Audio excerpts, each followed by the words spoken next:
I've been looking forward to this talk for several years, in fact. If this was almost any other kind of programming conference, Dave Thomas here wouldn't need any kind of introduction at all.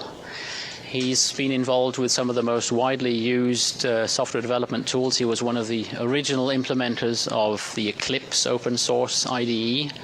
He worked on Visual Aids Java. He's recognized as a distinguished engineer by the IBM. But recently, he's taken an interest in vector and array languages, and I was lucky to meet him in Ireland at the KX users meeting some years ago. And since then, I've been pleading with him to come and address us and give us a few kicks in the shins. So I won't steal any more of his time. Dave. Thank you. Well, it's really a privilege to be here. I'm sorry it's taken so long. It's just a question of trying to map out a schedule which is conflict-free is difficult when you don't do any useful work and you just go around giving talks. But it's a very nice life. So there's a lot of things here, and one of the things that I was told many years ago when I first went to speak in Europe, I think it was a talk in, I can't remember the part of Europe now, but they said, well, you speak fast, and you know, because as a Canadian, I've had to learn how to survive in America, so I sound like an aggressive American, but you might notice the odd bit of humility come in now and then, at least a sense of humor about cultures. But they said, well, so if since you go so quickly, if you put lots of text on the slides, then people can at least read what they were later, and they can look up the references and things like that. So I'm not going to go through all the text on the slides. I'll make them available in case you're interested in knowing more about this. For those of you that are fortunate enough to be able to live in an APL workspace, I'm very envious. And hopefully you may be able to ignore a lot of this that's happening and continue to live the rest of your useful computing lives in your APL workspace. So just a bit about the talk. First, a little about me and why the heck am I here? Other than I guess you need a keynote speaker for something completely different. I'm going to explain why cloud computing is important from a business and technical perspective. I'm going to explain what I think cloud computing is, because I think that array programming is a critical component of that, and it's seeping in there. And I consider array programming part of the wonderful family of functional programming languages. Although I know in the APL community that you can't even talk to the people who do other array programming languages civilly. The nice thing about APL implementers is some of them are, quote, my best friends, right? I'll talk about what the kinds of solutions and how people develop applications. And my motivation in life has been trying to make it easier for reasonably intelligent people and domain experts to get their code done. And I have a lot of apologies on the way because I was one of the purveyors of object technology, which I started with Smalltalk, which is actually a nice, real object-oriented programming language. Unfortunately, it was overtaken by this god-awful thing called Java and its ugly twin C#. And then I'll talk really about where I think arrays fit in terms of this. And Morton and I hadn't talked at all, but I think the direction that Dyalog's heading is very much sympathetic to the kind of line I'm going to talk about. So very quickly, like many of you, I was exposed to APL in college. I wasn't a math grad. That probably explains for some of my dyslexic and dysfunctional behavior because I'm an electrical engineer, which means I tend to be very focused on keep things simple, stupid, and shut up and ship. And whatever will get me there doesn't matter. I found it very interesting that technocultures are very, very much like national cultures. In fact, it's a lot easier to work with someone in China than it is to work with people who know two different programming languages. I taught APL to business students using Xerox APL, where we had to use keyboards, and that meant that you had wonderful things like $row, and things like that, and business students loved it. So I dispute the argument that people can't be very successful using this technology without another syntax, or that they have to have a mathematical background. But I will come back to that, because that is one of the traps that functional programming has caught itself in, the arrogance of mathematics. I worked on a whole lot of other programming languages, and probably one of the most significant events in my life was the 1980 APL conference, which Alan Perlis, those of you who's heard of design patterns, they're a big thing in the industry, right? It's a great, very popular book. Well, the one paper that isn't referenced there is Alan Perlis's paper on idioms in APL, which was the first design pattern. The reason we have design patterns, by the way, is because the programming languages are so crappy that you can't have them as idioms in the language.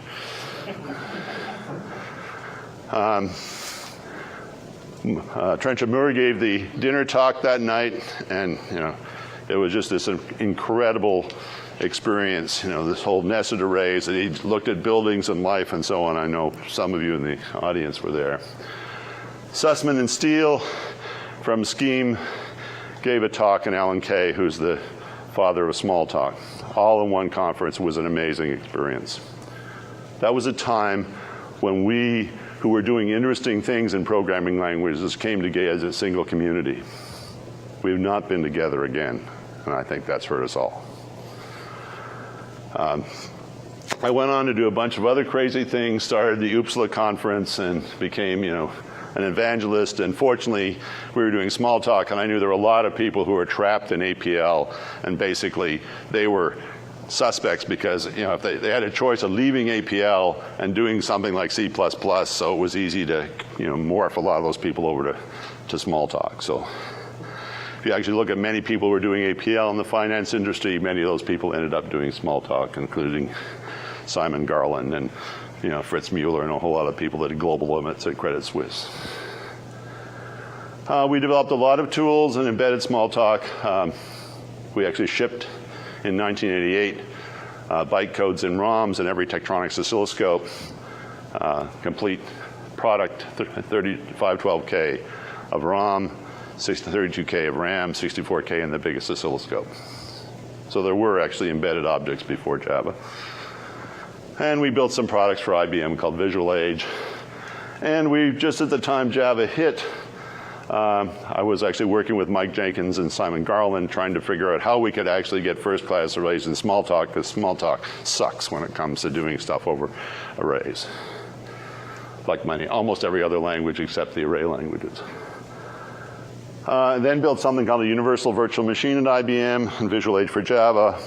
And IBM decided that they were only going to go with Java. I don't believe in a single programming language. I think that a modern runtime should support multiple programming languages with good interoperability. And I predict that sometime in the next decade, the next generation of virtual machine substrates will actually support that. So at that point, we took the IDE for this universal substrate, and we built this thing called Eclipse. UVE stands for ultraviolet magic or sunburn, because the big thing in Java was really a plot to screw IBM. It had nothing to do with Microsoft. I have a lot of detailed personal evidence in that, so I negotiated the contracts. After I left at that point IBM, because we really started Eclipse.org, and there's this, the world's most popular enterprise IDE called Eclipse, which is, everything that's ugly and bad and bloated about it is due to me, and everything that's good is due to Eric Gamma, of course. And I then worked on languages for .NET. Basically, when Microsoft came out with .NET, IBM and Microsoft couldn't sign each other's non-disclosure agreements, so I signed both and went and negotiated between IBM and Microsoft. Tried to convince them that basically .NET was an opportunity for them in the sense that it was a new AS400 opportunity if they could execute it properly. But IBM, they couldn't agree over the source code. So I left, and Simon left, and he took me back to J, which I'd known, and then he took me to K, and he said, "You've got to go meet Arthur." And I said, well, I've only heard. And it's all true. And for some reason, the fact that I'd been successful, but I was actually very technical, Arthur and I hit it off. So for many years, depending on what generation product it was, in particular, I was involved in a lot of the, some of the ideas of separating the core language Q from the base language, making it so it was embeddable in K4. But I did know useful technical work, other than some of the strategy. And I worked in a streaming language called Omnimark, and then started some other things. So I've worked in a lot of programming languages. I like all of them, some more than others, but in all my life, I still end up back in one of these three languages and can fight with myself very much about those. And someday I think some of those ideas are going to be unified. And in fact, they are in Dyalog, and they are a little bit in KDB. Both of them are to make an attempt different ways, and more successful in some of them. Well, those of us that have been around, my claim is that basically things were actually not too bad in the prehistoric days. You could actually get applications built and they worked. And then we have all this junk that came in the middle. Client server, low performance, then the really horrible stuff, objects, middleware, and all that stuff. And I can say that as the Pied Piper of objects and the guy who built IBMs, JVMs, and IDEs. I'm very sorry. But my boss made me do it. Now, one of the things about these, you have to be from another planet to use these languages, right? You know that, right? You are green and orange when people see you, right? Yeah. I just showed someone some code and they said, it looks like line noise to me. By the way, just speaking to this character set thing, there is a whole group of people who are looking at functional programming and very, very interested. And every one of those people in the communities I talk to are watching the APL Game of Life video and going, wow. Yes. But they can't type it in. So you hurt yourselves by not empowering and enabling other people to use another character set. And you will be forever locked in the APL museum if you think that everybody's going to buy APL keyboards. Don't miss the opportunity in APL Sharp to support another keyboard, like an ASCII keyboard. Now, all of these things have the same problem. They live in their own world, subject to the closed world assumption. That's all you need. Right? What else could I need? That's what, in some cases, in my view, caused these things to become less common and not as popular as they should be. Many other things happened as well. We got stuck in the mainframe and forgot to move to the PC or Unix. That took a long jump. Spreadsheets came out, and a lot of things that were simple, people thought they didn't need APL for anymore, only to find out that they ended up in this horrible hell of low performance, unmaintainable spreadsheets. But basically, they all had their own IDE, their own workspace. Everything had to be in memory. Oh yeah, we all know how to slide it in and out, and but it doesn't happen naturally. We ignored the relational databases, which took the world by storm. We ignored ease of use, and basically we ended up on a smaller planet a long way away from planet Earth. I think those were the major reasons. And the other thing is we never, ever told people how we think about problems. Catherine's doing this wonderful project she's going to talk about later today. But it's very important that people who work in arrays think differently. Forget the syntax, forget the, maybe not forget the idioms, but find ways so you can share with other generations how you see those problems, how you formulate them in your heads, because that is the single question that people ask. Did you see that Game of Life? What the hell is going on? Yeah. So I said, well, here's some code from Arthur to do Sudoku. I said, oh, thanks. Right? Folks, You need to share the thought processes above the language, above the symbols, because that's the thing that's not talked about. Try and find the paper anywhere. Maybe you know it and you can make me aware. Well, so stole this slide from a friend of mine called Bill Buxton. Bill's a very famous Canadian HCI, and basically we have this problem. Now, no one in this room is down here, right? They somehow have more neurons than everybody else. But out there in the world, programmers are getting dumber and dumber, or less expertise. Most of them don't have math science backgrounds. We have to change computer science programs because we have 10% of the inputs up this year, but we've been looking at a trickle of graduates coming out globally, except China. Should be able to sell a character set there. And if you actually look at what it's like for normal people to write programs, application programmers, and most of you can avoid this, so you're very fortunate. I won't. Basically, life is hell. This is big, expensive, bloated crap produced by vendors that actually just slows you down in terms of speed of execution, about how you can do things. Plus, it's expensive. It's very expensive, to the point that most businesses spend 80% of their money on maintenance or existing stuff. This is very scary if you're trying to do something new.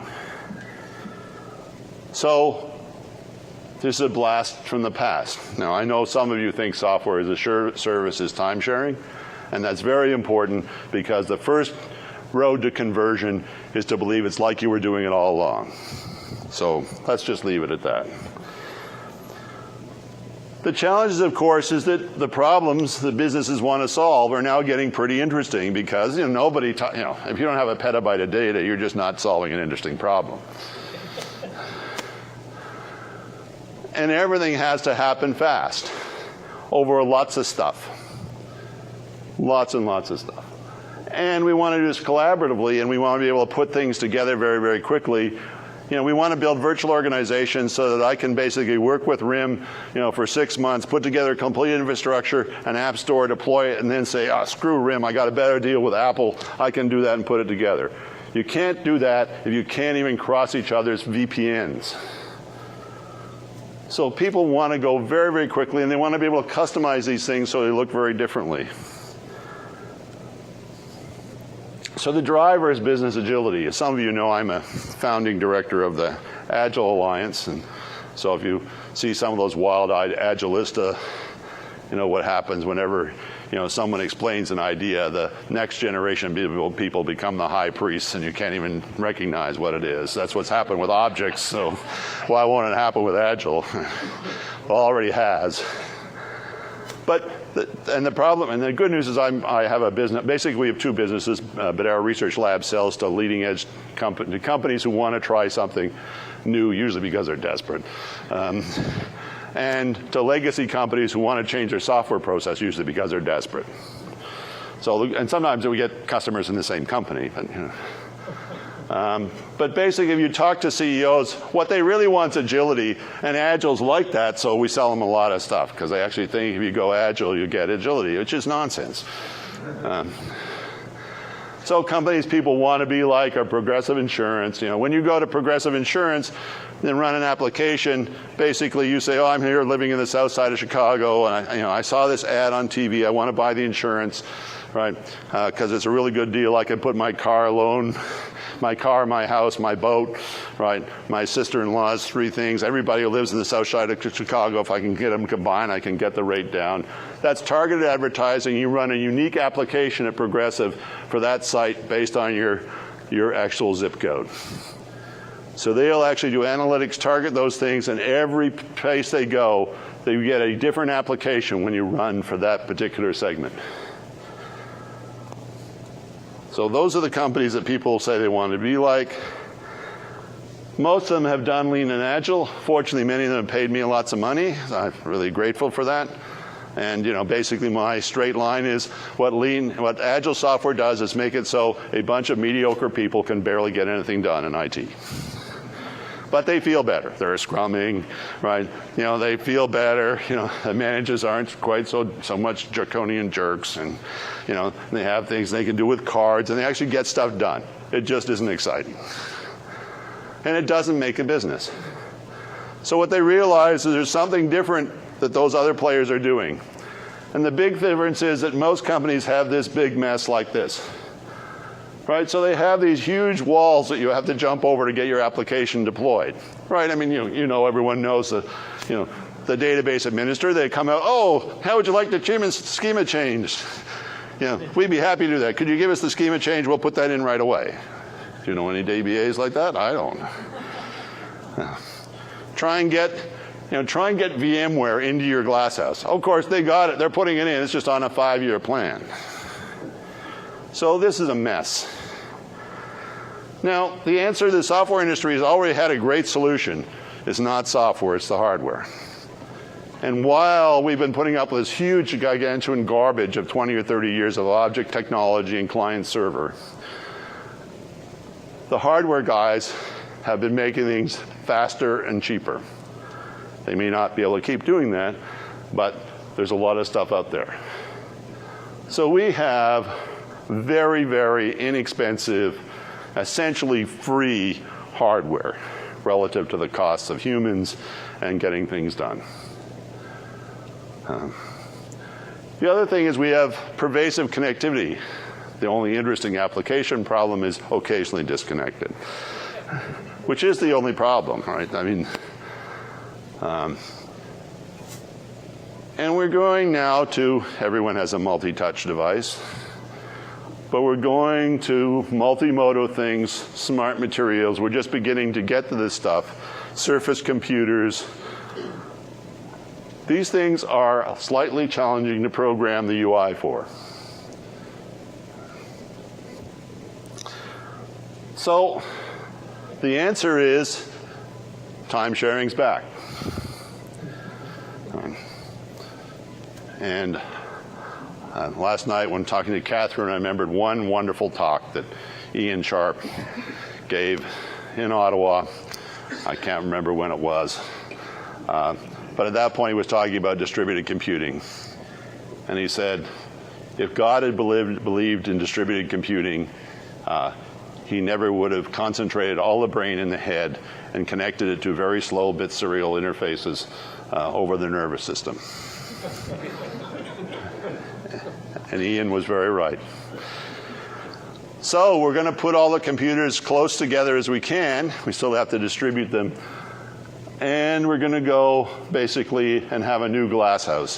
Finally, there's some use for all those grid computers that we wasted money on trying to paralyze Fortran. Right? We wasted a fortune on all this stuff, trying to make Dusty Decks run so the US military could keep working and keep getting the logistics still wrong to the wrong place. I'm sorry, that information is classified. Low cost, fault tolerant through replication, nonstop. You have to be able to upgrade the system continuously all the time. Embedded security, simple access control, all those buzzwords which I'm sure you've heard. This is the required marketing slide, right? If you ever put this in a business plan and send it to me, you immediately get your plan thrown in the garbage, right? There's hockey stick curves, right? But the reality is that we were predicting 2011 for cloud computing. It's going very, very fast. Very, very fast. We don't have a major client that hasn't done things, and many have already deployed. Nice thing is you don't own the infrastructure, but it's not outsourcing to someone else that takes all of your existing mess and puts you at some place and charges you twice as much for it because you didn't understand what it was. IBM, CSC, Anderson, name the usual suspects. Has all these characteristics. And the nice thing is that many people run on Marks and Spencer. Second Life is an interesting example. Second Life, is this virtual reality thing. I'm not sure, IBM's there. I'm not sure whether they're going to ever land on Planet Reality with it, but Second Life is a very big thing, a few million users. It's actually runs on Linux, on Amazon, on Mono. Because they had their own proprietary scripting language and they needed to have a way to be able to extend that with modules. And so their analysis was the best way to implement that was actually run on Mono on Amazon. Marks and Spencer, lots of other people run their store, their whole operation there. In fact, they'll even warehouse your stuff and ship it. All right, so you can be instantly in business. And if you have the domain for the knowledge domain for a bank, you could basically start your bank and the credit line. Because there's really no obstacle. So this is the equivalent of the fabless fab. You don't have to have $1 billion in mainframes anymore to enter a business. This makes a lot of banks very, very nervous. Because a lot of them are not quite as efficient as you might want to. You know, I have a very close friend who's just reduced his budget down to a mere $700 million a year. The big change here that's different about cloud computing from time sharing is the programming models. And it's this stuff right here. A little bit here too. Is that basically instead of having this big stuff in the middle, we really cut down the middleware. In fact, try and drive it to zero. So no mid-tier servers. And there's a set of cloud services here that I'm going to claim the best ones are going to be functional and the best ones should support array processing. The other exciting thing about this is people don't know what damn language your application's written in. You know, for years when we started selling Smalltalk, people would say, oh, what's that written in? And someone would say, well, it's written in Smalltalk. And they go, wrong. You know, you can't. Yeah. So I said, well, you know, it's actually written in C. You know, it's written in C, and we have a small scripting layer on top. Oh, good. We can take that. Remember, it's always important to ask the customer, answer the question the customer asked successfully, especially when they don't understand why they're asking the question. They pointed out that C was broadly available and they could easily get that from anywhere. And I said, okay, how many vendors can you get a good C compiler for on Unix and on Windows? Turned out there were 2. 3 on Unix. So in fact, they really didn't have any choice for those suppliers either. So there's a lot of issues there when people get into choosing languages. But the nice thing about cloud computing is no one knows what it's implemented in. And you don't need to tell them. So this service-oriented computing thing is very, very important because it gives a much simpler application structure. Right now, if you want to write an application in a modern world, you get to embrace this huge bloated API field of dreams, right? Here's another 300 APIs. I hope the applications will come, right? And the good news is, in case you learned the ones last year, don't worry about it because you get to learn new ones this year. So languages are absolutely, the libraries are just terrible. Plus they're buggy and they're low performance. But you know, the fact that they're not the same anytime. So the nice thing is that the cloud services are really typically only a small number of things. 50 is high. Most of them you can use 30. You know, maybe 30 APIs. You know, sounds familiar if you're a Linux user or anyone else. You don't need a lot of stuff. And the nice thing is that the best vendors do not rely on the WAD from IBM or Oracle, you know, or Microsoft. They just cut all that garbage out. So Google Linux, VMware Virtual Machine, even Microsoft Azure uses a completely different technology to run right against the metal. They have a small API. Hopefully they don't have a class library now. Unfortunately, there's going to be some Ruby or Python zealots that'll cake it with an object-oriented API over top because we can't help those object people from building all these layers of cake. This means you don't have to argue over which framework or API you're going to have to use. You just can use it and get your job done. I know companies that do nothing but convert their UI over the last 8 years. They started with, what was it, AWT, and then they redid it in Spring, no, not in Spring, sorry, in Swing, and then they did SWT, and then they went to Spring, and now they're redoing with JSXT because it should be in JavaScript. No value to their business whatsoever. The only way you can talk to somebody else is with a service. So you can't tightly bind, so these things have to be loosely bound. And the nice thing, for example, if you work at Amazon and you build very quickly and you're in a high-performance Agile team, you build your new service and you're responsible for everything, including deploying it and carrying the beeper. So there is no glasshouse barrier. There's no one, please, mother or dad, could you please put this on the damn machine in the glasshouse and change the database? You get all of that. But it's a bit of a wake-up call because you may not be used to getting the beeper call. But that means these teams can go very, very fast because there's nothing between them and deployment. And allows Google and Amazon in particular to build applications very quickly, or should. So this is a very, very important characteristic. And of course, if this was us using array languages, wouldn't that be great if we weren't blocked by all those barriers in our organization? Now, this is very controversial in some communities. I should be less controversial here. I look at a lot of applications, including multiplayer games. And in the end, they all look like crud to me. In fact, there's a whole lot of stuff. One of the great things about object-oriented programming is it lets you put your code in the middle of the operating system called J2EE, so you can't tell which is your application and which is not. You have attributes and god-awful crap. But in principle, this is all people are trying to do. 90% of applications. There are some people who are modeling the world in real simulation models and have real objects and so on. And maybe that's 20%. So the interesting thing about cloud-side application development is on the cloud side, you can have this programmable web or software as a service. And you can have something I'm going to call super crud. And you've been very close to some of this crud. You have scalable communication services in terms of Atom and RSS and JSON, application scripting, and kind of databases that are schemaless. And a new revolutionary idea, column store. MIT, 1960.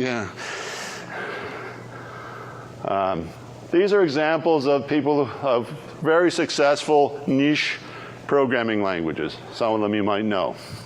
They're all wonderful.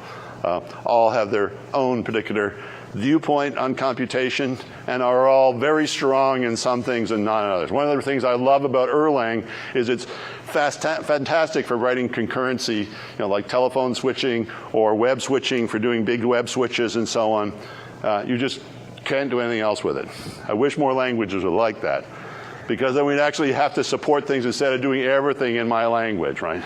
Do you know that in APL, I can actually do everything that's in .NET? Just why would I bother? You want to interoperate with .NET. So these are all very interesting languages, and we've seen this language before. So the key thing about SuperCRUD is it's, in order to get real leverage and keep that API thin, what we want to do is leverage functional programming. And the key idea here is one simple pattern. Sorry, idiom. MapReduce. And basically Google MapReduce, Hadoop, and Connection Machine Lisp, if you go back in time, all took this idea from APL of reduction and applied it to get data parallelism. This is the key technique at Google. Just as a point, I'll come back to, it takes 1 to 3 months to get someone, a new trainee at Google, up to speed to use this pattern, this one idiom. So there is a reason why functional programming is called high barrier language. If you want to play an amazing instrument, you have to work at it for some amount of time. In a Y generation, or the next generation, whatever it is, Z, I guess. Won't be that. The attention span's very short.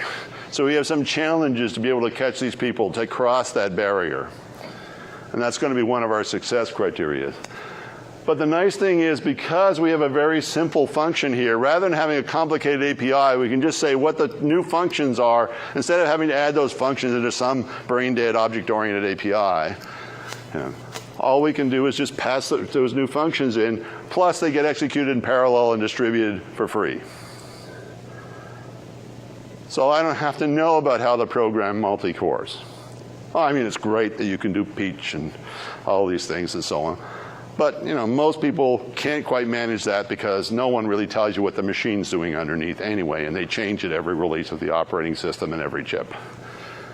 So one of the nice things about putting this stuff in the cloud is that you can get it very, very cheaply and very quickly. And of course, you don't worry about that because the fault tolerance is handled, and distributed fault tolerance and parallelism is very, very hard to figure out yourself. So that's nice, something to give to the cloud. Now, the object-oriented people, since I'm a stateful sinner, and so are you, and like state, there's a lot of people that hope that transactional shared memory will save us. Not convinced that transactional shared memory, which is the ability to just go, oh, I don't like what I've done so far, poof, and everything gets rolled back, that can be implemented in any reasonable way with performance across any large number of machines. So our conjecture is that we really want something that goes beyond SQL. Why that? Because SQL was successful. Right. Clearly I'm saying beyond APL, but I don't want to start with something that everybody thinks a loser. Right. Lisp or small talk included. I'll just pick whichever, So what we want to do is be able to have some sort of collection programming which allows people to treat all the collections as first class. So I don't have to go and spin my head and convert everything to some kind of array indexed by this and convert all the strings to indices and map those over. That seems like kind of unnecessary stuff, right, to enter into the, whereas that's a nice thing. We'd like to be able to get higher order functions, things that have been added into Dyalog, for example, and K. We might like to try and look at efficient deductive databases because people have now figured out how to implement magic sets very successfully, and you can actually do data log in real time, high performance, multi-predicate databases. And we might want to take this lazy and keep the computation. This is the world we're going to. Most people cannot use basic SQL. Most people do not know how to formulate queries, programs as queries. That's going to be the key technique, the key thing for a developer in 10 years, I'll conjecture. Your programs are all going to be CRUD. It's just that it's going to be SQL something, but with the ability to extend it with functions, arbitrary functions, and clearly if there is. There are a lot of new DBs out there. They go under these names. Basically, they're dictionaries on steroids. They're called column stores, triple stores, lots and lots of hype. Basically, if you take away transactional integrity, the ability to manage relationships, it shouldn't be surprising that things go faster. I'm always amazed why we have this new thing culture, right? Basically, instead of saying, here's my new database, and here's how it's different than the previous ones, I just tell you it's way better than anything else, right? They are very good for, we have this nice thing called Atom Publishing. You can enable any legacy now. I have a customer that had a whole lot of VAXs, and they talked to a whole lot of process control equipment, and they've been writing APIs and data integration and paying contractors, bad contractors, a lot of money. And they found out if you just put RSS feeds or Atom feeds in all the sources, you can get access to all the data on the factory floor, trivially from a web environment. Really easy. IBM now will even give you, RSS feeds for, Atom feeds for MQ, MVS, IMS databases, and so on. Really lets it open up so people can do this. So these things are very, very powerful for doing a lot of the simple things that people want to do. Now, we'd like to be able to script these, and of course, all the people in the communities I come from most recently are all really excited because they can do this. Where the hell is the RayApp engine? Because it's got way more power than any of these things. There's nothing that blocks you from delivering it, particularly in an open Amazon environment or a environment such as the Rackspace VMware environment.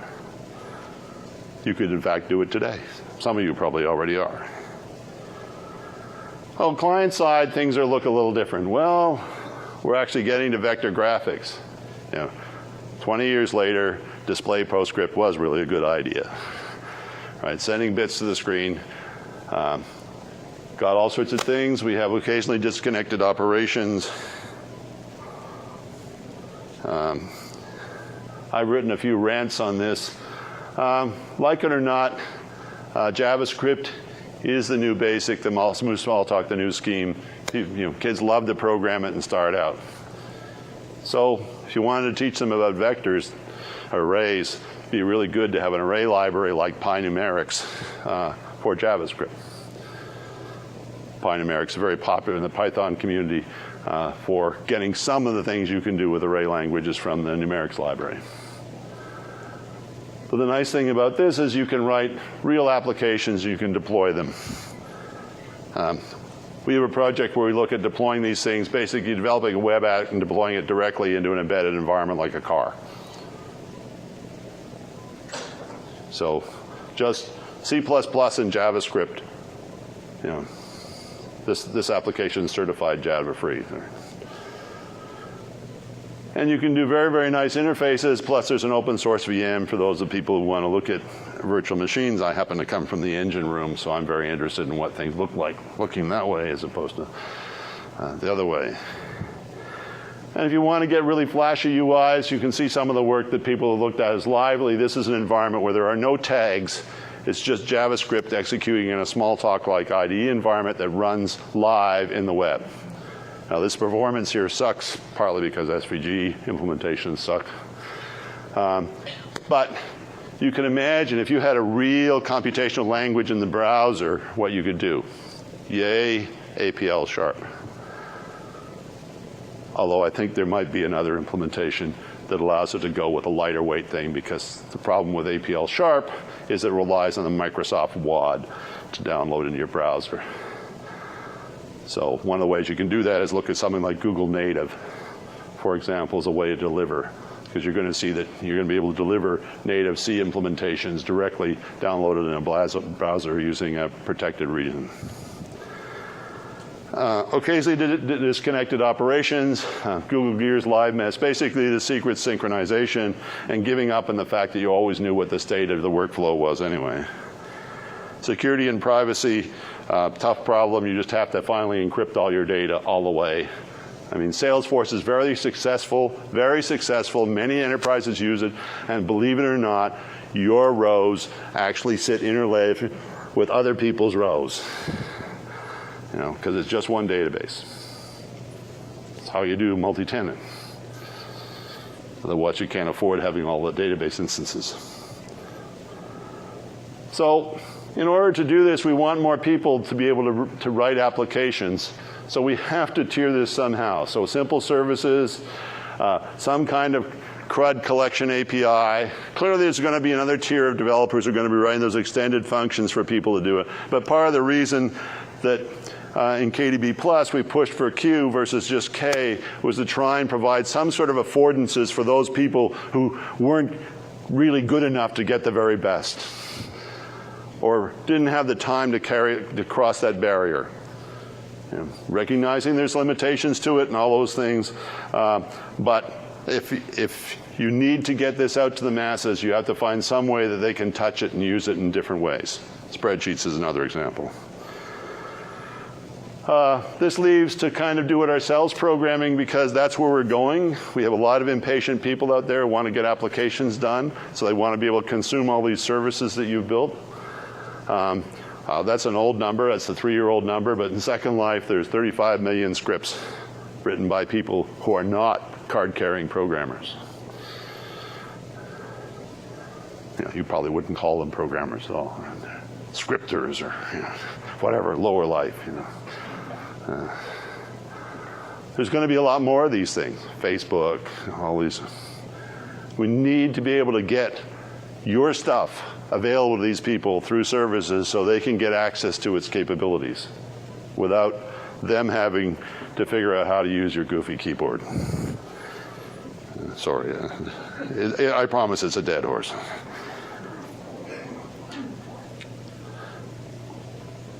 Business knowledgeable, what we see is that there are lots of languages, some of these you may recognize, where smart business people actually used to sit together with developers, and you see, I call this ultimate pairs, right? That's the real thing about pair programming that XP never understood. In XP, it isn't about two developers working together. It's about someone who understands the domain and their developer working with them pairing. That's when things are really exciting, and that's something you get with the joy of APL, although they don't know what you're typing. But you give them a few functions, and they start doing it, and it's pretty amazing. They can certainly do all the plus reduces and everything else without any problem. There are lots of nice tools for doing this which could easily be interfaced with array languages and would work much faster. For example, Yahoo Pipes has been hooked up to generate MapReduce queries for Google. There's another project, open source project called Cascades. So these are just different examples, a spreadsheet, IBM QED wiki where you can basically drag and drop things together, and when you save your wiki page, you've built and deployed an application. If you don't like it, you just take the version back. These kinds of affordances allow people to leverage the great technology that you have, but if you don't provide those affordances, then people can't get to use your great stuff. So the good news is that this cloud technology is very, very effective. It's the first serious challenge to the mainframe.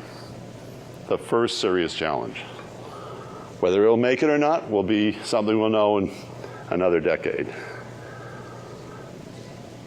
The key things are that functional services really enable you to leverage this infrastructure, and that domain-oriented programming can provide a lot of leverage, and this is really a huge array opportunity. If you can get in that seam or provide that service, then you can serve up data and apps very competitively with the people out there.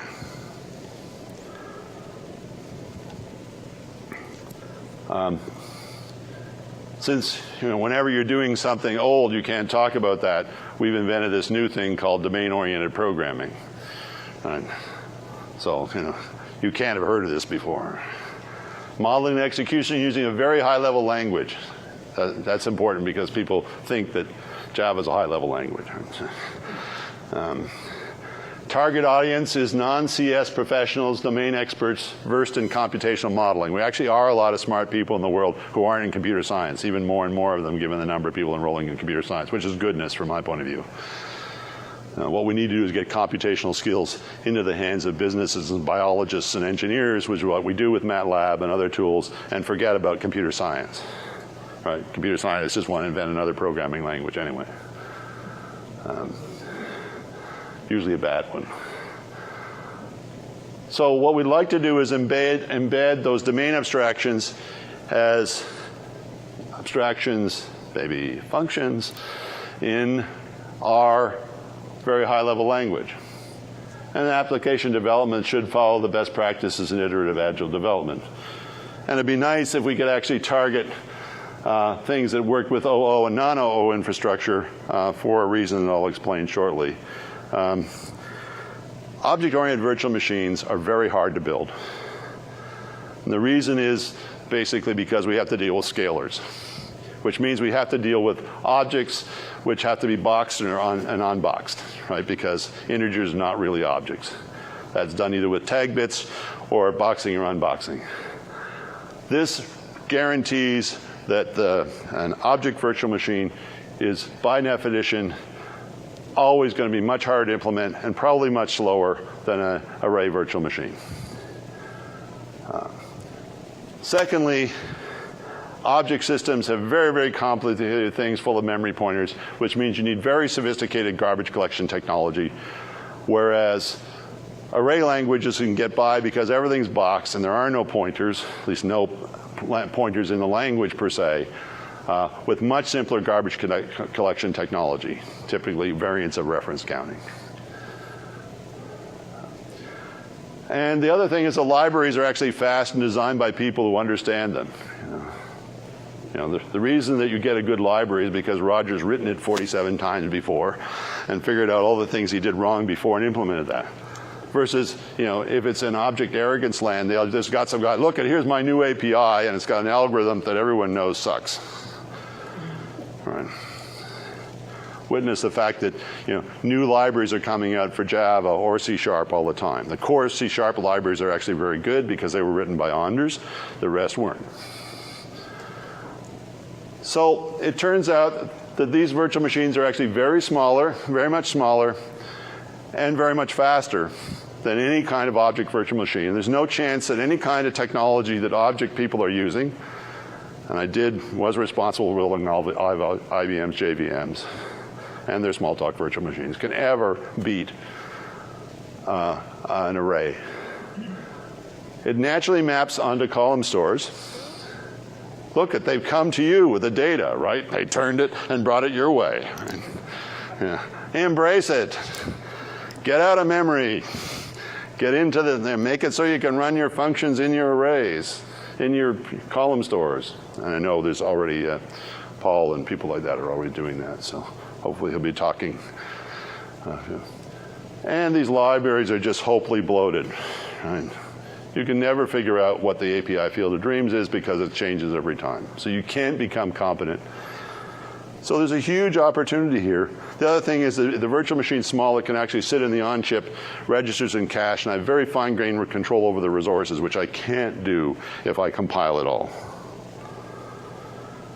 So here's just an example. I'll just try and close off of a simple problem I worked on with one client lately. This would be incredibly obvious to all of you, so I apologize for this, but I'll explain why it's a revelation to the client of mine.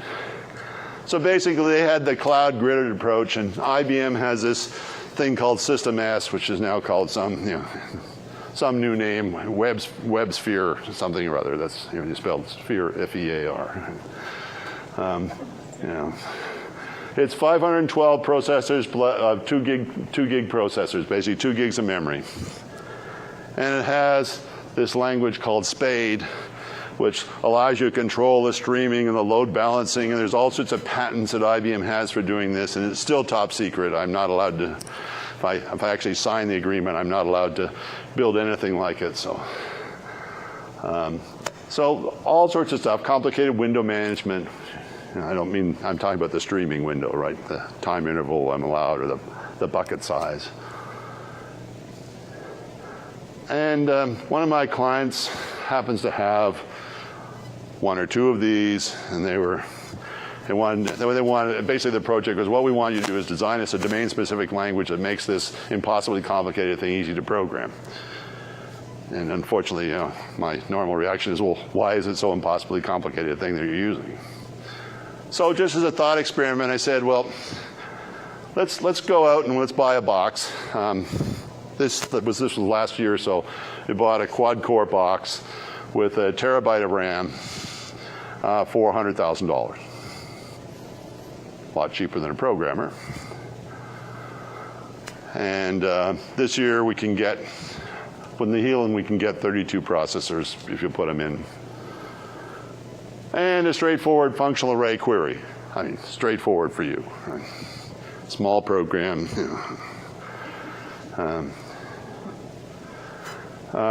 Comparable or better performance at a tenth the price.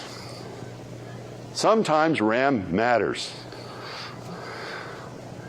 But a lot of people are hung up because Google has all these small things being, but lots of people are not doing search. And Google's infrastructure has some challenges because they were designed for search. And you all know what's really good about a strong specific solution. It works really well for that. And it's really hard to bend to something else. So there are a huge set of opportunities in the computational web where you can put machines like this on people's desktops. Lots of traders do, right? That's kind of your standard, that would be, 2000, and next year that'll be the recommended KDB, desktop machine. Right? It'll be probably somewhere of the order of $32,000 to $64,000 a year or so from now, probably with 8 cores. Well, the other thing is people say, well, we do Agile. And I go, yeah, sure. Well, kind of those of us who programmed in APL and Lisp and a language where there weren't a billion characters, we actually all the time, we used to call it code polishing. I didn't know it was called refactoring, right? You used to go, oh, that's crap, delete it, rewrite another one, make it smaller, right? So when someone says the APL community doesn't do for refactoring, nonsense, you do it all the time. Unfortunately, you have almost no tools. So I'm excited to learn about this. And that makes it hard for people that are used to having these affordances again to be able to say, gee, I'd like to sort of take this apart and find out what this game of life is doing expression at a time, and then I'd like to put it back together like that. That'd be a really nice tool to have, right? Because that might help me understand those programs. It might even help some of you who occasionally have to look at some of your colleagues' programs, right? In Xerox APL, this thing called bracket observe, which I used to like, which you could see each expression evaluated. Right? It's great for training wheels or debugging your colleague's program. Of course, we're very much into domain analysis and domain driven, but we do have this thought process that transforms a portfolio somehow up into space and then goes drop like that. We need that process explained, please. You have something that causes this transformation into a spatial world where you think and solve the problem and bring it back.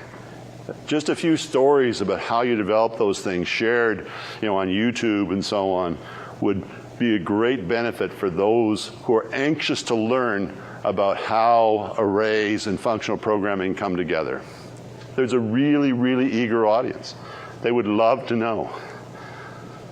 Someone that could just get on YouTube and talk them through the game of life very carefully would be very useful. It'd be nice to do a real application too. Short development cycle, refactoring, patterns, idioms, right? Who needs to go learn a pattern catalog when you have a language that's reasonable to begin with? Ultimate pairs, well, the big contribution to the Agile development community is the notion that you should write the test before the code. That's the only real thing I would contribute. Test first or test-driven development. And acceptance testing. And I think almost every language has. There's an APL unit, there's a K unit, there's an EL unit, so you can actually do this kind of unit testing sort of stuff where you can assert and so on. Need for refactoring tools? Gee, you'd think I was the setup man for, I should have gone before Morton. And it'd be nice if you had tools like find bugs or lint, because there's often strange things sitting in code that are kind of bad programming practices that people know. We did this a lot for Smalltalk because when you put a tool in the hands of a lot of people that aren't really very good programmers, they commit all sorts of sins, right? They try and hook does not understand, and redefine if, all those wonderful things they heard you can do. There are different sins in change the origin every 5 lines just to make it more interesting. I like origin 3. Can I do that?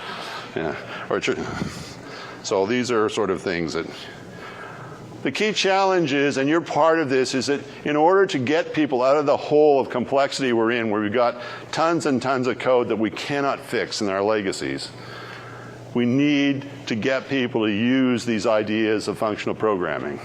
We need to learn from each other, from those of us that have used these sort of higher order notions, for how they can be brought together.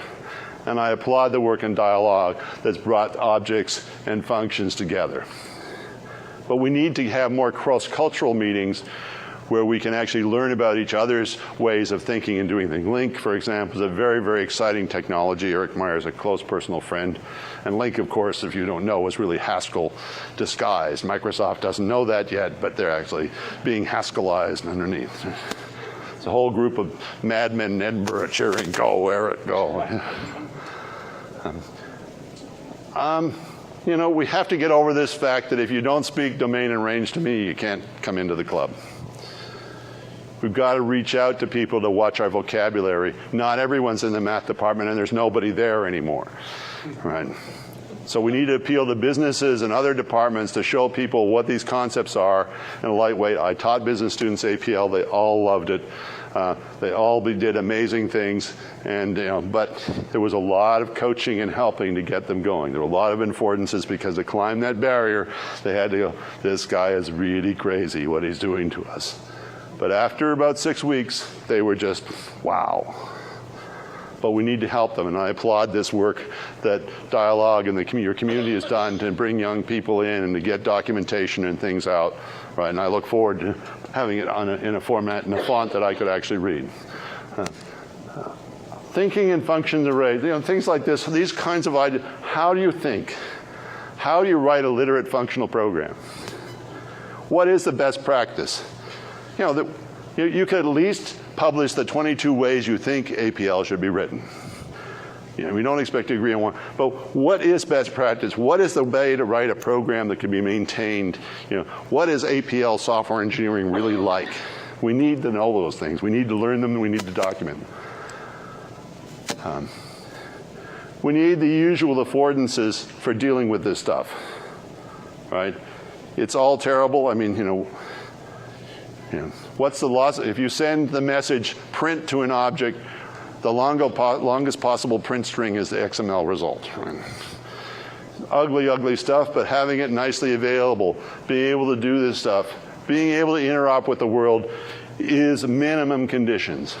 Being able to deal with an Atom feed, RSS, all these things. If you can do that, and I can come in there as a young person and do something cool by just connecting myself into the web and talking to Facebook and so on, having my JavaScript talk to this, all of a sudden people go, wow, look at this. Because we're in a world now where people are really excited about new languages and about power, and where there's a lot of freedom, because when you're building these small web businesses and small companies, people don't care what language you use, it's just getting the job done. There's a huge opportunity for array languages in that world. I'll stop at this point.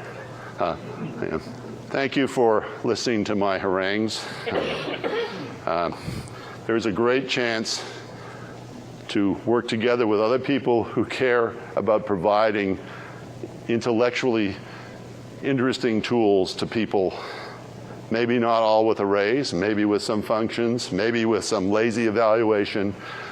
But for placing these out there in a world where people can actually not have to learn thousands of APIs and complicated tools and things like that, but can just express themselves. I hope that those of you that have so much knowledge can try and start figuring out, how do I talk to the people who aren't in my community as much as you talk to the people that are already there. Try and explain your great ideas, your thought processes, and so on. There is an eager audience trying to learn. You just take a look at the YouTube accesses to things when you put them out there. So thank you very much. And thanks, Morton. I hope you're not in too much trouble for having invited me today. Thank you.